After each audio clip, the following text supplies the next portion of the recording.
यंदा सरासरीच्या 94% पाऊस होण्याचा स्कायमेट या खासगी वेधशाळेचा अंदाज. मध्य आणि पश्चिम भारतामध्ये कमी पावसाची शक्यता व्यक्त.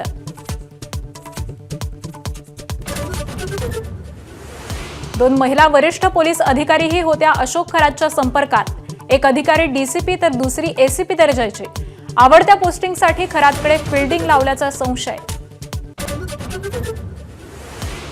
हातचलाखीनं महिलांना धमकावून शोषण केल्याची खरातची कबुली. सूत्रांची माहिती, चमत्कार वशीकरण नाही तर फसवून महिलांना जाळ्यात ओढल्याचं केलं कबूल. पार्थ पवार कृतघ्न असल्याची काँग्रेसची टीका. भाषण सुद्धा करता न येणाऱ्यानं काँग्रेसच्या डाऊनफॉलवरती बोलणं जरा जास्तच झालं असं प्रत्युत्तर. जमीन घोटाळ्यामुळे महाशक्तीसमोर सरेंडर झाल्याची ही टीका.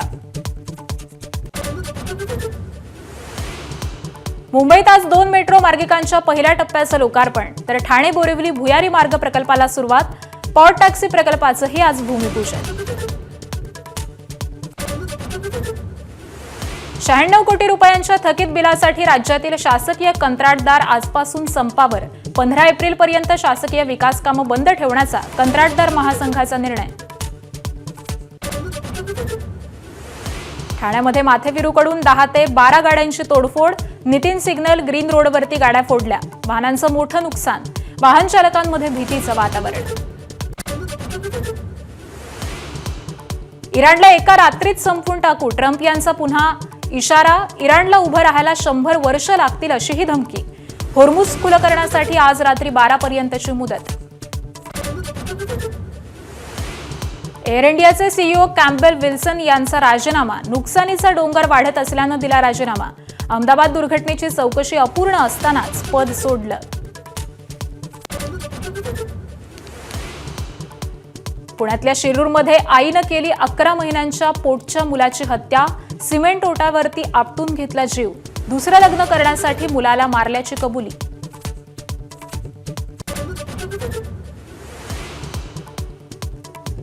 नागपूरच्या 17 वर्षांची जलतरणपटू ईश्वरी पांडेचा पराक्रम. पार्क सामुद्रधुनी पार करून रचला इतिहास. पूर्णतः अंध असलेली ईश्वरी ठरली पहिली जागतिक जलतरणपटू. आयपीएलमध्ये आज मुंबई इंडियन्स विरुद्ध राजस्थान रॉयल्स. बुमराह आणि वैभव सूर्यवंशी एकमेकांना कसे सामोरे जातात याची उत्कंठा.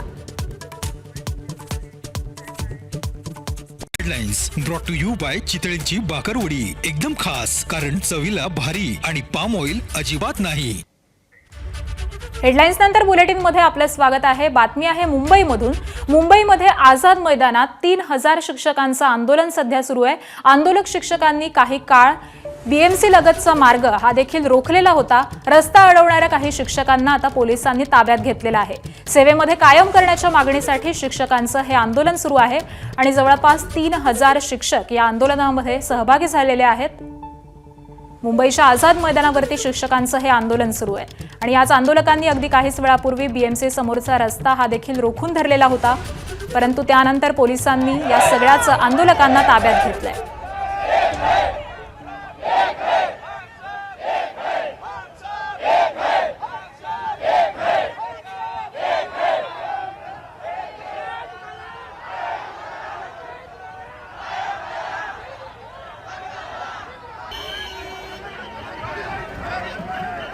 आणि याच संदर्भामध्ये आपण अधिक माहिती जाणून घेऊयात. आमचे प्रतिनिधी सूरज ओझा सध्या आपल्यासोबत आहेत.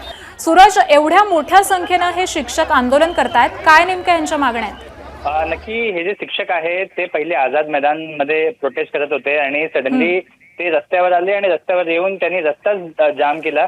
काही पहिले पोलिसांनी त्यांना सांगितलंही देखील की तुम्ही रस्ता सोडा, तरी देखील जेव्हा ते हटायला तयार नव्हते त्यानंतर पोलिसांनी सगळ्यांना ताब्यात घ्यायला सुरुवात केली आणि असं करून पोलिसांनी बऱ्याच शिक्षकांना देखील ताब्यात घेतलेलं आहे. जेव्हा शिक्षकांची आम्ही बोललो की कशा पद्धतीने तुम्ही या प्रकारचं प्रोटेस्ट का करताय, त्यांचं असं म्हणणं आहे की ते 2002 पासूनच परमनंट होण्यासाठी पिलर टू पोस्ट धावतायत, प्रत्येकांना भेटतायत, तरी त्यांना काही सोल्युशन भेटत नाहीये. त्याचबरोबर त्यांचं असंही म्हणणं आहे की त्यांचे जे ज्युनियर होते 2012चे त्यांना परमनंट केला. हे जुने असून देखील यांना परमनंट करण्यात आलेलं नाहीये. मात्र यासाठी त्यांचा विरोध आहे आणि त्यांनाही देखील परमनंट करा अशी मागणीसाठी ते आझाद मैदान येथे आलेले आहेत. 3000हून जास्त शिक्षक आहेत जे महाराष्ट्राच्या वेगवेगळ्या डिस्ट्रिक्टहून इथे आलेले आहेत. त्यांनी रस्ता जाम केला. सध्या पोलिसांनी ताब्यात घेतला होता, काही लोकांनी रस्ता मोकळा करण्यात आलाय. जी अगदी धन्यवाद सूरज या सगळ्या सविस्तर माहितीसाठी.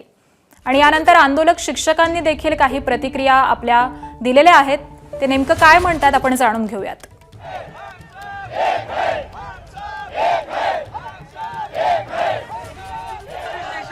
रास्ता रोको आंदोलन आपने क्यों किया है? हम गए 2007-8 से कौन 15, 17, 20 साल हो गए हम कॉन्ट्रैक्ट बेस पर से काम कर रहे हैं। गवर्नमेंट हमारी तरफ कोई सा भी ख्याल नहीं दे रही, परमानेंट का कुछ लाभ नहीं है। हम गए 15-20 साल से परमानेंट नहीं है, कॉन्ट्रैक्ट बेस पे बहुत छोटे से मानधन पे काम करते हैं। आप कहाँ से आए हैं? हम पूरे महाराष्ट्र राज्य में से आए हैं सर। कौन से जिले में शिक्षण? मैं सोलापुर जिले में से आया हूँ, सोलापुर शहर। आपकी मांग क्या है? हमें जल्द से जल्द कायम किया जाए। आणि यानंतर थेट जाऊयात. सुप्रिया सुळे सध्या बोलतायत. मध्ये जर त्या चौकटीत काम करायचं ठरवलं तर प्रत्येकाला इलेक्शन लढायचा अधिकार या देशात भारतरत्न डॉक्टर बाबासाहेब आंबेडकरांनीच त्यांच्या संविधानात दिलेला आहे. आणि आपण सगळे लोकशाहीवर प्रेम करणारे, विश्वास ठेवणारे लोक आहोत. आम्ही माझ्यासाठी बारामती ही एक अतिशय इमोशनल गोष्ट आहे. कारण का आज पवार कुटुंबाची ओळख जी काय आहे, जी 6 दशकं पवार नाव हे महाराष्ट्राच्या राजकारणात, समाजकारणात, देशाच्या राजकारणात आहे, हे फक्त आणि फक्त बारामती आणि महाराष्ट्राच्या तमाम मायबाप जनतेमुळे. आदरणीय पवारसाहेब, योगायोगच आहे की कालच आदरणीय पवारसाहेबांनी राज्यसभेची शपथ घेतली आणि हा प्रवास 6 दशकापूर्वी बारामतीकरांच्या आशीर्वादाने कैलासवासी यशवंतराव चव्हाण साहेबांनी जो विश्वास आदरणीय पवारसाहेबांवर टाकला त्याच्यातून तो सुरुवात झाली. आणि अर्थातच माननीय अजितदादा हा माझा मोठा भाऊ होता आणि माझा भाऊ गेल्यानंतरचं हे इलेक्शन, त्याच्यामुळे अर्थातच आमच्यासाठी ही एक इमोशनल गोष्ट आहे. आम्ही आमच्या घरातला कर्ता पुरुष आणि माझा मोठा भाऊ आम्ही गमावला आहे आणि त्या गोष्टीला 2 महिने देखील झालेले नाही. अजूनही त्या दुःखातून आम्ही बाहेरही पडले नाही आहेत. म्हणजे आशा काकी काय दुःखातून जात आहेत किंवा माझ्या बहिणी असतील, आमचं कुटुंब असेल, हे आम्हालाच माहिती. सगळे कामाला लागलेले आहेत, पण दादा नाही ह्याचं दुःख अर्थातच आयुष्यभर आम्हाला राहील.